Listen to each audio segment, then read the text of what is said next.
Hello friends, एक बार फिर आप सभी का स्टडी अड्डा ऑनलाइन क्लासेज में स्वागत है। आज से हम शुरू कर रहे हैं डीआरडीओ के लिए टेस्ट सीरीज। आज अपनी डीआरडीओ के लिए पहली टेस्ट सीरीज है। अंत तक बने रहना, कमेंट करके जरूर बताना आज के क्वेश्चन आपको कैसे लगे। शुरू करते हैं। जो आज का अपना पहला क्वेश्चन रहने वाला है इस टेस्ट सीरीज का, वह आपके सामने है। किरचॉफ का जो धारा व वोल्टता का नियम है, यानी कि केसीएल और केवीएल नियम है, वह किस पर लागू होता है। क्वेश्चन हिंदी और इंग्लिश दोनों लैंग्वेज में है, ध्यानपूर्वक पढ़िएगा। आपका जो भी मीडियम है उस मीडियम में आप क्वेश्चन पढ़ लीजिए और बताइए फटाफट से केसीएल और केवीएल किस पर लागू होता है। जैसा कि आप सभी, पहला ऑप्शन क्या है, एसी सर्किट पर, बोथ डीसी व एसी सर्किट। तो आप सभी जानते हो केसीएल है वह किस पर लागू होता है, एसी व डीसी दोनों के ऊपर केसीएल और केवीएल क्या लगाए जा सकते हैं, नियम लगाए जा सकते हैं। तो पहले क्वेश्चन के लिए राइट आंसर क्या हो जाएगा, ऑप्शन नंबर सेकेंड। चलिए नेक्स्ट। एक बिंदु पर मिलने वाली सभी धाराओं का बीजगणितीय योग शून्य होता है, जिसे खालिस्तान कहा जाता है। एक पॉइंट, एक बिंदु है, उसके ऊपर आने वाली सभी धारा व जाने वाली सभी धाराओं का बीजगणितीय योग शून्य होता है। यह किसका नियम है? या आप सभी जानते हो किसका नियम होता है, किरचॉफ का करंट लॉ। किस पर आधारित होता है किरचॉफ करंट लॉ? आवेश संरक्षण के सिद्धांत के ऊपर। तो यहाँ कौन सा ऑप्शन सही हो जाएगा, Kirchhoff law, option number first. यहाँ पर ऑप्शन में यह नहीं दे रखा कि किरचॉफ का करंट लॉ है या वोल्टेज लॉ, किरचॉफ लॉ पूछा है, तो पहला ऑप्शन सेकंड में क्या हो जाएगा, राइट आंसर हो जाएगा। चलिए नेक्स्ट, 3 नंबर क्वेश्चन। निम्न में से किसका विद्युत पदार्थ प्रतिरोधकता से सीधा संबंध नहीं है, बताइए। इसमें से कौन है जिसका डायरेक्ट कनेक्शन जो है रेजिस्टिविटी ऑफ इलेक्ट्रिकल मटेरियल से नहीं है। तापमान का होता है, काल दृढ़ीभवन यानी एज का भी होता है, मिश्र यानी एलोइंग का भी होता है, फ्रीक्वेंसी का नहीं होता। आप सभी जानते हो आर इक्वल क्या होता है, रो एल अपॉन ए होता है। जो फ्रीक्वेंसी है उसका डायरेक्ट संबंध जो है वह रेजिस्टिविटी ऑफ इलेक्ट्रिक मटेरियल पर नहीं होता है। तो ऑप्शन नंबर 4, 3 में क्या हो जाएगा, राइट आंसर हो जाएगा।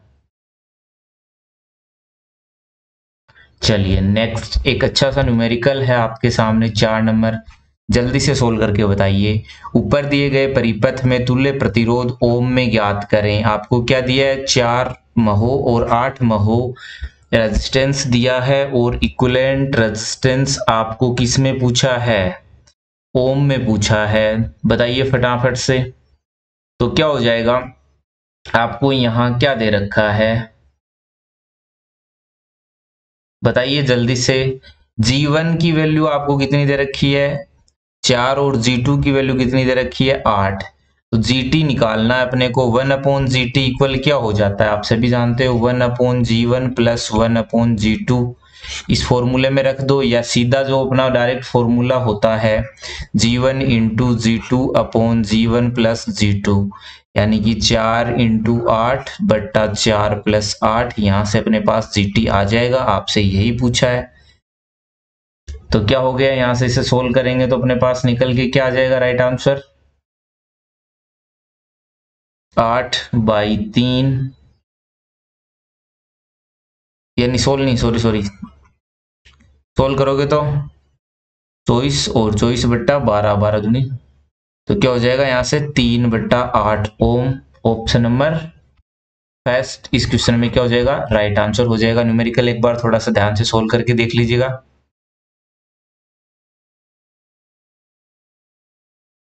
3/8 आएगा।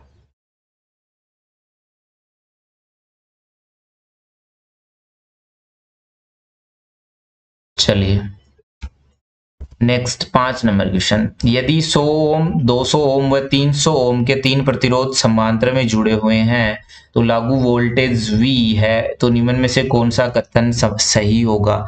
यानी कि क्या बोल रहा है, 3 रेजिस्टेंस हैं, तीनों किसमें जुड़े हैं, समांतर क्रम में जुड़े हैं, और उन पे अप्लाइड वोल्टेज क्या है, V है, तो कौन सा कथन सत्य होगा। आप सभी जानते हो समांतर क्रम में जो धारा है उसका मान क्या होता है, अलग अलग होता है, और वोल्टेज का मान क्या होता है, समांतर क्रम में समान होता है। तो उसके अकॉर्डिंग आप यहाँ से ऑप्शन देख लीजिए, इनमें से कौन सा कथन सत्य है।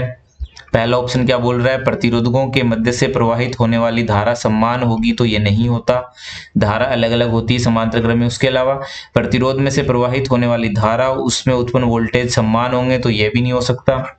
प्रतिरोध के बीच वोल्टेज समान रहेगा, ये बात सही है, जबकि उनके माध्यम से प्रवाहित होने वाली धाराएं क्या होगी, अलग अलग होगी, यही ऑप्शन सही हो जाएगा। ऑप्शन नंबर थर्ड 5 में क्या हो जाएगा, राइट आंसर हो जाएगा। चलिए नेक्स्ट क्वेश्चन समझ में आया। 5 नंबर आसान सा क्वेश्चन था, अगर आपका बेसिक कंसेप्ट क्लियर है तो आप बहुत आसानी से इस क्वेश्चन को कर सकते हो। तो चलिए नेक्स्ट क्वेश्चन पर चलते हैं। क्वेश्चन नंबर 6, कौन सा विद्युतीय उपकरण मध्यम प्रतिरोध का उदाहरण है, बताइए। मीडियम रेजिस्टेंस का इनमें से कौन एग्जाम्पल है।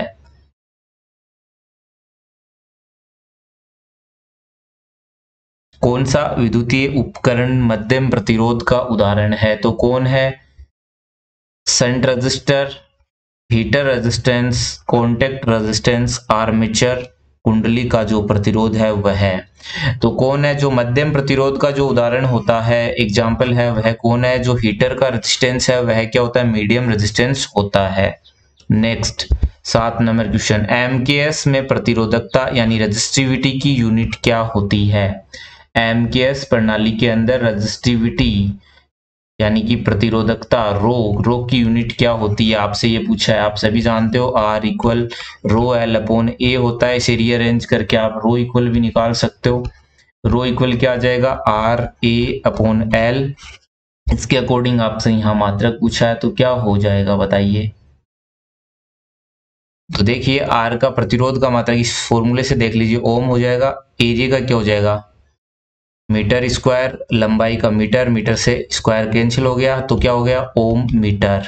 आप यहां से निकाल सकते हो अगर आपको याद नहीं है तो इस फॉर्मूले से ओम मीटर, यानी कि ऑप्शन नंबर सेकंड एमकेएस जो प्रणाली है उसमें रेजिस्टिविटी का यूनिट क्या आ जाएगा निकल के, ओम मीटर। क्या किया अपन ने, आप सभी जानते हो रो इक्वल क्या होता है, R equal A upon L. R का मात्रक ओम, A का मात्रक मीटर स्क्वायर, L का मात्रक मीटर, मीटर से स्क्वायर कैंसिल तो ओम मीटर मात्रक आ गया। 7 नंबर क्वेश्चन का राइट आंसर क्या हो जाएगा, ऑप्शन नंबर सेकंड। चलिए नेक्स्ट 8 नंबर क्वेश्चन, निम्नलिखित में से किसकी एसआई इकाई हेनरी है। इनमें से कौन है जिसकी एसआई यूनिट हेनरी है बताइए। तो पहला ऑप्शन क्या है, इंडक्टेंस, तो इंडक्टेंस की यूनिट ही क्या होती है, हेनरी। सेकंड ऑप्शन में क्या है, कैपेसिटेंस, तो कैपेसिटेंस की यूनिट क्या होती है, फेराड। और प्रतिरोध की ओम। इलेक्ट्रिक स्ट्रेंथ की ऐसा यूनिट क्या होती है, वोल्ट पर मीटर। तो आपसे यहां हेनरी पूछा था तो किसका हो गया, इंडक्टेंस का। चलिए नेक्स्ट, करंट अपने को क्या करना है, एक डायग्राम दे रखा है उसमें I4, ये जो अपने को I4 है इसके अंदर करंट क्या करना है, फाइंड करना है। केसीएल का सर्किट है, किरचॉफ करंट लॉ पर आधारित एक सर्किट है। आसान सा क्वेश्चन है, फटाफट से सोल्व करके बताइए। किरचॉफ के करंट लॉ के अकॉर्डिंग क्या होता है, नोड एन, ये जो नोड दे रखा है, नोड पे आने वाली धारा व जाने वाली धाराओं का बीजगणितीय योग क्या होता है, शून्य होता है। तो यहाँ से अपन कर लेते हैं। I1 आ रही है इसलिए प्लस में, I2 देखिए कहाँ है, I2 भी आ रही है तो प्लस में है, फिर प्लस I3 भी आ रही है। जाने वाली धारा कौन सी है, सिर्फ I4। इसको आने वाली धारा जोड़ ली और जाने वाली धारा जोड़ ली, इनको इक्वल कर दिया। तो तीनों की वैल्यू रख लो, फटाफट से ऐड कर लो। I1 कितना है, 4 प्लस 2.5 प्लस 2, तो सोल्व करेंगे तो क्या आ जाएगा, 8.5 एम्पियर। ऑप्शन नंबर 4 आसान सा किरचॉफ करंट लॉ का न्यूमेरिकल है। इस तरीके के न्यूमेरिकल ही डीआरडीओ हो, चाहे यूपीपीसीएल या यूपीवीआरवीएनएल या जो भी एग्जाम हो जिसमें आईटीआई बेस्ड जो एग्जाम है उनमें इस तरीके के क्वेश्चन जरूर आपको देखने के लिए मिलते हैं। नेक्स्ट 10 नंबर क्वेश्चन, दिए गए यदि दिए गए परिपथ में R3 का मान दोगुना हो जाता है, तो ये जो R3 का मान, जो ये R3 है, इसका मान दोगुना हो जाता है, यानी कि 2R3 हो जाता है, तो दिए गए वोल्टेज Vs के लिए निम्नलिखित में से कौन सा कथन सत्य होगा? Vs के लिए निम्नलिखित में से कौन सा कथन सत्य होगा? चलिए देख लेते हैं। I3 आधा होगा, अब कोई जरूरी नहीं है, बट चेंज होगा करंट। I2 व I3 दोनों आधे होंगे, कोई जरूरी नहीं है। I3 अप्रभावित रहेगा, हाँ रहेगा, और इसके अलावा प्रभावित रहेगा, अप्रभावित चलिए भी नहीं हो सकता, सभी धाराएं प्रभावित होंगी, ये बात तो सही है। अगर यहाँ रेजिस्टेंस बढ़ेगा तो जितनी भी I1 I2 I3 जो जो करंट है वह सभी क्या होंगी? प्रभावित हो जाएंगी। तो 10 नंबर के लिए राइट आंसर सबसे बेस्ट ऑप्शन कौन सा हो जाएगा? Option number 4। और अगर इसको आप फाइंड करना चाहो तो कर सकते हो। R1 R2 R3 की जगह अगर अपन 1 ओम रेजिस्टेंस लेते हैं तो R3 की वैल्यू अगर कोई फाइंड करके बताना चाहे तो बताइएगा जरूर। तीनों रेजिस्टेंस की वैल्यू 1 पुट कर लो फॉर्मूले के अंदर, और I1 और I2 और I3 की वैल्यू फाइंड करके जरूर बताइएगा। चलिए नेक्स्ट 11 नंबर क्वेश्चन। यदि किसी चालक के अनुप्रस्थ काट से 1 सेकंड में 1 सेकंड में 6.24 इंटू 10⁻18 इलेक्ट्रॉन प्रवाहित होते हैं तो चालक के मध्य से प्रवाहित होने वाली धारा का मान क्या होगा? I इक्वल क्या होता है? Q upon T। T समय है, Q क्या है? आवेश है। आपसे बोल क्या रहा है यहां से देखिए, 6.24 इंटू 10⁻18 इंटू 1.6 इंटू 10⁻−19 1 सेकेंड। तो यहां से फोल्ड करोगे तो I की वैल्यू क्या आ जाएगी? 1 एम्पियर। Option number first. कुछ नहीं है, आसान सा क्वेश्चन है, इतना बड़ा लैंग्वेज लिख दिया इसका मतलब ये नहीं है, बस आसान सा है। अगर आपको बेसिक कंसेप्ट क्लियर है तो आप बहुत आसानी से कर सकते हो। नेक्स्ट, दिए गए चित्र में दिखाए गए अनुसार 10 वोल्ट की आपूर्ति के साथ श्रेणी में 3 प्रतिरोध जुड़े हुए हैं। 10 वोल्ट की सप्लाई है, उसके साथ श्रेणी क्रम में V1 V2 V3 3 प्रतिरोध जुड़े हैं। प्रतिरोधक R2 में वोल्टेज पाथ ज्ञात करना है। R2 जो है उसके अंदर अपने को क्या करना है? वोल्टेज ड्रॉप फाइंड करना है। तो समांतर क्रम नहीं है, यहाँ सीरीज है। सीरीज में क्या होगा? करंट समान होती है सीरीज में, I की वैल्यू क्या होगी? तीनों में सेम होगी, और चेंज क्या होगा? वोल्टेज चेंज होगा। V2 की वैल्यू अपने को यहाँ फाइंड करनी है। तो सबसे पहले आप देखिए, आपको इसमें दे क्या रखा है। बहुत आसान सा क्वेश्चन है, मैं एक बार फिर समझा देता हूँ आपको, जिसको आता है वो फटाफट से कर सकता है। V की वैल्यू अपने को 10 दे रखी है, यानी टोटल वोल्टेज 10 दे रखा है, और अपने को क्या करना है? अगर अपने को देखिए इस दो यहाँ R2 का वोल्टेज निकालना है, अपने को पास R रेजिस्टेंस की वैल्यू है, करंट मिल जाए तो वोल्टेज अपन आसानी से निकाल सकते हैं ना। V इक्वल क्या होता है? IR होता है। वोल्टेज फाइंड करना है, I की वैल्यू अपने पास नहीं है, R है। I कैसे निकालेंगे? तीनों रेजिस्टेंस को श्रेणी क्रम में जोड़ देते हैं, इक्विवेलेंट क्या आ जाएगा? यहाँ से I फाइंड कर लेते हैं अपन सबसे पहले। I यहाँ से फाइंड करने के लिए क्या करेंगे? इक्विवेलेंट रेजिस्टेंस क्या हो जाएगा? 5 और 5 10/10 इक्वल क्या हो जाएगा? 1 एम्पियर यहाँ करंट आ जाएगी। अपने पास अब क्या है? I की वैल्यू है और R की वैल्यू है, तो V2 अपन फाइंड कर सकते हैं। V2 इक्वल क्या हो जाएगा? R2 into I। R2 की वैल्यू कितनी है? 3। I की वैल्यू कितनी है? 1। यहाँ से क्या आ जाएगा? 3 वोल्ट। Option number second. इसी तरह आप V1 और V3 की वैल्यू फाइंड करके कमेंट करके जरूर बताइएगा। आसान सा न्यूमेरिकल है, इतना कुछ लिखने की जरूरत ही नहीं है, बस कंसेप्ट क्लियर होना चाहिए आपका। नेक्स्ट, यदि एक चालक के सिरों पर विभवांतर को आधा कर दिया जाए तो इसके माध्यम से बहने वाली विद्युत धारा क्या होगी? बताइए। ओम के नियम के अनुसार विभवांतर क्या होता है? विद्युत के सीधे समानुपाती होता है, आप सभी जानते हो, V समानुपाती I। ठीक, यहां क्या बोल रहा है आपसे? आर क्या है यहाँ स्थिरांक होता है, V इक्वल आई आर हो तो आप सभी जानते ही हो। तो ये यदि विभवांतर आधा हो जाता है तो जो विद्युत धारा है वह भी क्या हो जाएगी, आधा हो जाएगी। यानी कि ऑप्शन नंबर 4 13 नंबर क्वेश्चन के लिए क्या हो जाएगा, राइट आंसर हो जाएगा। आसान सा क्वेश्चन है।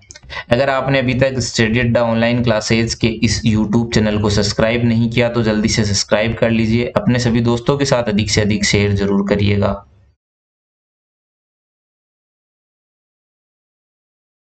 चलिए नेक्स्ट 14 नंबर क्वेश्चन। नीचे दिए गए परिपथ में I 6 एम्पियर है, यानी कि I की वैल्यू अपने को कितनी दे रखी है, 6 एम्पियर। I1 की वैल्यू कितनी दे रखी है, 2 एम्पियर। I2 का मान क्या करना है, आपको फाइंड करना है। तो इस पॉइंट, इस नोड के ऊपर क्या लगा देंगे, KCL लगा देंगे, किरचॉफ करंट लॉ लगा देंगे। आने वाली धारा जाने वाली धाराओं का बीजगणितीय योग बराबर हो जाएगा 6 इधर से आई, 2 इधर से लिखी तो इधर कितनी जाएगी, 4 एम्पियर। आसान सा क्वेश्चन है, ऑप्शन नंबर 3। इससे आसान क्या हो सकता है। समझ में आया 14 नंबर न्यूमेरिकल? कमेंट करके जरूर बताइएगा। एग्जाम में कुछ इस तरीके के ही क्वेश्चन देखने के लिए मिलते हैं, पीछे भी इस तरीके के क्वेश्चन ही काफी एग्जाम्स में पूछे गए हैं। आसान सा न्यूमेरिकल था। चलिए नेक्स्ट 15 नंबर क्वेश्चन। 200 मीटर लंबे तांबे के तार का प्रतिरोध 20 ओम है, इसका व्यास 0.44 mm है, इसका विशिष्ट प्रतिरोध क्या होगा। विशिष्ट प्रतिरोध पूछा है, बताइए। रो इक्वल, इस पे अपन ने अभी काफी क्वेश्चन कर लिया, काफी इस पे डिस्कशन कर लिया। अब फॉर्मूला तो आपको अब तक याद हो ही जाना चाहिए। करना क्या है, फॉर्मूले में वैल्यू रखो, प्रतिरोध कितना दिया है 20 इंटू एरिया कितना दिया अपने को यहां पर, तो क्या रख दो फटाफट, π/4 0.44 इंटू 10⁻³ का होल स्क्वायर बट्टा 200। सोल्व करोगे तो यहां से अपने पास निकल कर क्या आ जाएगा, 1.5 इंटू 10⁻8 ओम मीटर। राइट आंसर क्या आ जाएगा, इसे सोल्व करके आप देख लीजिएगा, कैलकुलेशन तो कर ही सकते हो। ऑप्शन नंबर फर्स्ट इसमें क्या हो जाएगा, राइट आंसर हो जाएगा। 200 मीटर लंबा तार अपने को दे रखा है और फाइंड क्या करना है, इसका विशिष्ट प्रतिरोध फाइंड करना है। तो आप कर लीजिएगा, यहां से बहुत आसान सा क्वेश्चन है। चलिए नेक्स्ट, फॉर्मूले में वैल्यू पुट करनी है और सोल्व करना है। फिर भी अगर कोई क्वेश्चन समझ में नहीं आया तो नीचे डिस्क्रिप्शन में मैंने इंस्टाग्राम और व्हाट्सएप का लिंक दे रखा है, वहां आप वो क्वेश्चन मेरे से डिस्कस कर सकते हो। जहां तक मेरे को पता है किसी क्वेश्चन में कोई प्रॉब्लम नहीं आनी चाहिए। टेस्ट सीरीज कौन करने आता है, जिसकी थ्योरी बेसिक कंसेप्ट क्लियर है, वही अपनी तैयारी चेक करने के लिए टेस्ट सीरीज देता है। अगर आपने अभी तक थ्योरी नहीं कर रखी और सीधा टेस्ट सीरीज कर रहे हो तो दिक्कत आपको आएगी। नेक्स्ट, दो विद्युत बल्ब जिनके प्रतिरोध 1:2 के अनुपात में है, श्रेणी में जुड़े हुए हैं, तो उनके शक्ति किस अनुपात में होगी, बताइए। श्रेणी क्रम में जुड़े हुए हैं, उनका प्रतिरोध का रेशियो 1:2 है, तो उनका पावर का रेशियो क्या होगा सीरीज के लिए। देखिए श्रेणी क्रम में क्या होता है, P1:P2 इक्वल R1:R2 होता है, आप सभी जानते हो। यानी कि श्रेणी क्रम में जो प्रतिरोध यानी रेजिस्टेंस का रेशियो होगा वही रेशियो क्या होता है, पावर का रेशियो होता है। ऑप्शन नंबर फर्स्ट इसमें क्या हो जाएगा, राइट आंसर हो जाएगा। इस तरीके के क्वेश्चन में कभी कुछ सोचना कुछ नहीं, डायरेक्ट कंसेप्ट किसी को आता है नहीं आता, एग्जामिनर आपसे ये नहीं पूछ रहा है कि आपको कंसेप्ट आता है या नहीं आता।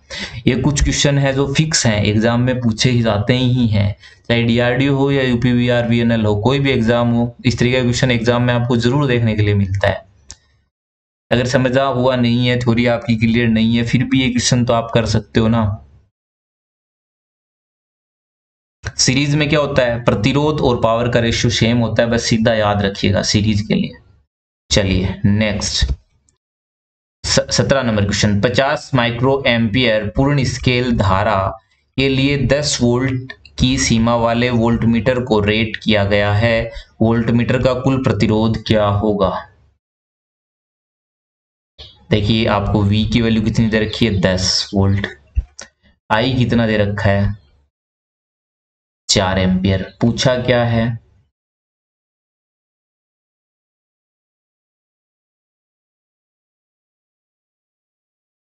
पूछा क्या है आपसे, वोल्टेज नहीं, वोल्टेज दे रखा है, ये दे रखा है आर पूछा है, वोल्टमीटर का कुल प्रतिरोध पूछा है, किस में पूछा है, किलो में पूछा है।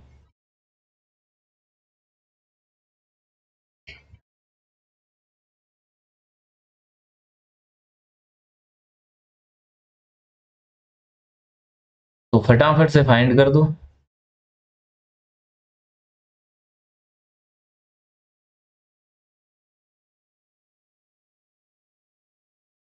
अरे आई की वैल्यू 4 कहाँ, नहीं सॉरी, 50 माइक्रो एम्पियर दे रखी है आई की वैल्यू, चलिए मैं थोड़ा डाटा गलत लिख दिया।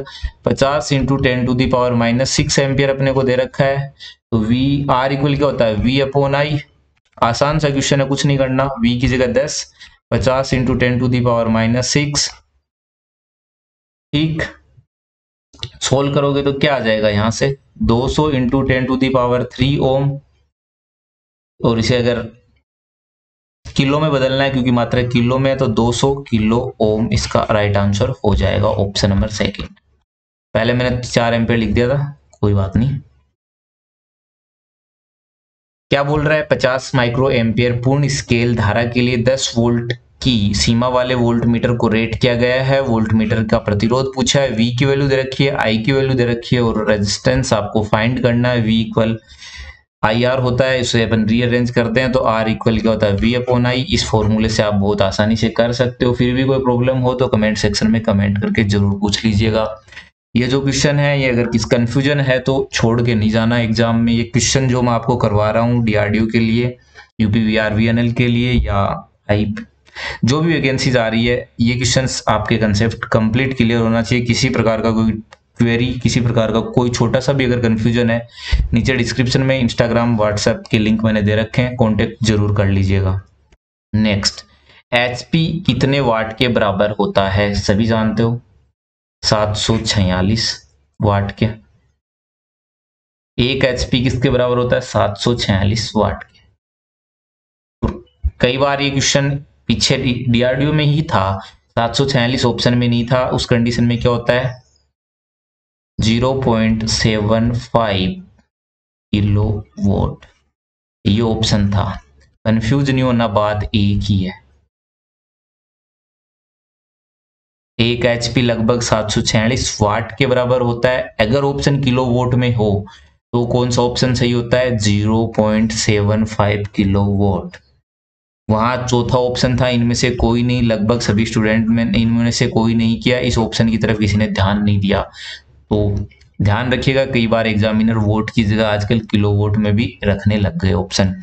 नेक्स्ट, ओम का नियम किस पर लागू किया जा सकता है, Ohm's law can be applied to. Ohm का नियम किस पर लागू किया जा सकता है, ओम के नियम क्या है, स्थिर तापमान पर दो बिंदुओं के बीच एक चालक के माध्यम से प्रवाहित होने वाली धारा दोनों बिंदुओं पर वोल्टेज के समानुपाती होती है। आप सभी जानते हो भौतिक परिस्थितियां ओम के नियम के लिए क्या होनी चाहिए, समान होनी चाहिए। इस पर लागू किया जा सकता है, रजिस्टर पर लागू किया जा सकता है, इनमें से। नेक्स्ट, 20 नंबर क्वेश्चन, विभवांतर V का एक स्रोत प्रतिरोध में एक धारा I को बनाए रखता है। स्रोत द्वारा परिपथ को शक्ति इनपुट निम्नलिखित में से किसके द्वारा दिया जाता है। पावर का फॉर्मूला पूछा है, P इक्वल VI होता है। थ्योरी इतनी लिखी है, क्वेश्चन आसान सा है। P इक्वल क्या होता है, VI। आसान सा क्वेश्चन है, ऑप्शन नंबर फर्स्ट इसके लिए क्या हो गया, सही आंसर हो गया। इसी क्वेश्चन में कोई दिक्कत, आज के 20 क्वेश्चन अपन यही फिनिश करते हैं। कमेंट करके जरूर बताइएगा, डीआरडीओ, यूपीवीआरवीएनएल या कोई भी आईटीआई आधारित एग्जाम, डिप्लोमा आधारित एग्जाम की आप कॉम्पिटिटिव एग्जाम की तैयारी कर रहे हो, सभी के लिए टेस्ट सीरीज काफी हेल्पफुल है। कमेंट करके जरूर बताना आज के यह 20 क्वेश्चन की टेस्ट सीरीज आपको कैसी लगी। किसी भी प्रकार का कोई सुझाव हो, क्वेरी हो क्वेश्चन में, या आप कुछ सुझाव देना चाहते हो टेस्ट सीरीज के रिगार्डिंग, तो नीचे कमेंट सेक्शन में कमेंट करना ना भूलिए। और अगर आपने अभी तक स्टडी ऑनलाइन क्लासेज के इस यूट्यूब चैनल को सब्सक्राइब नहीं किया तो जल्दी से सब्सक्राइब कर लीजिए। मिलते हैं कल दोबारा डीआरडीओ की सेकंड टेस्ट सीरीज के साथ। तब तक जय हिंद, जय भारत।